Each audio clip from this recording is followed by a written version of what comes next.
तो जी दोस्तों, क्या हाल चाल है। उम्मीद है सब लोग खैरियत से होंगे।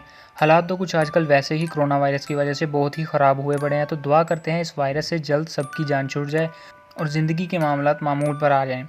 अच्छा, तो नाज़रीन, आज का टॉपिक सफ़ेद कौवे और नीले उल्लू के दिल के अंदर से खून निकालकर उस खून से 100 साल पुराने बाबे की कब्र पर 14 दिन दिया जलाकर चीला किया और फिर ये टॉपिक तैयार किया गया। तो इसलिए नाज़रीन, इस टॉपिक को हल्का नहीं लेना।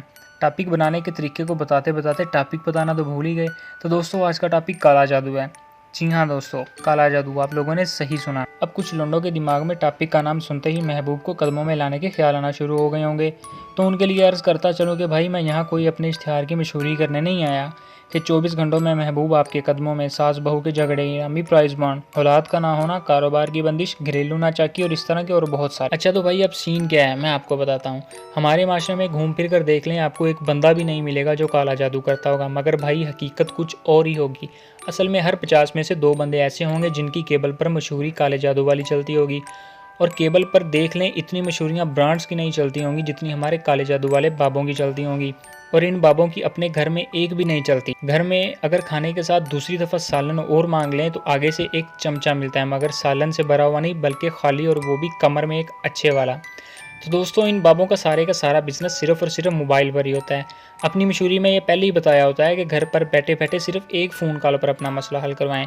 और इस मशहूरी को देखकर जो बंदा काम करवाने का सोच रहा होता है वो सच में यही सोच रहा होता है कि एक ही फ़ोन कॉल करूंगा और मेरा मसला हल हो जाएगा। मगर हकीकत में वो एक पहली फ़ोन कॉल सिर्फ और सिर्फ इसलिए होती है कि अगले बंदे का पता चलाया जा सके कि बंदा हमारे बिछाए हुए जाल में फंस सकता है या नहीं। और उसके काम वगैरह का पूछकर हकीकत में ये पता लगाना होता है कि अगला बंदा हमको कितने पैसे आसानी से मांगने पर दे सकता है, ताकि उससे उसी के मुताबिक डिमांड की जा सके। और पहली एक फ़ोन कॉल पर ही एक अच्छे वाली फ़िल्म सुनाकर बंदे को इम्प्रेस कर लिया जाता है, और अगली ही कॉल पर अगले बंदे को सब्ज़ बाग दिखाकर उससे पैसों की डिमांड कर दी जाती है। मगर जब अगला बंदा आगे से ये कहता है कि भाई, आप तो कहते थे कि काम बिल्कुल फ्री करते हैं, मगर इन पैसों से क्या अपने घर में राशन डालना है, तो आगे से बाबा जी एक और फिल्म डालकर बंदे को घेरने की कोशिश करते हैं कि भाई, मैंने इन पैसों से 10 किलो हिरन का गोश्त लेकर आना है और एक ऐसे बंदर की खोपड़ी लेकर आनी है जो सारी ज़िंदगी कुंवारा ही रहकर मर गया हो। असल में ऐसा कुछ भी नहीं लाना होता, बस अगले बंदे को सामान ही इस तरह का बताते हैं कि अगला बंदा ये भी ना कह सके कि ये सामान मैं खुद ला दूंगा, और ना ही किसी भी तरह से उसको इन चीज़ों का रेट का पता हो।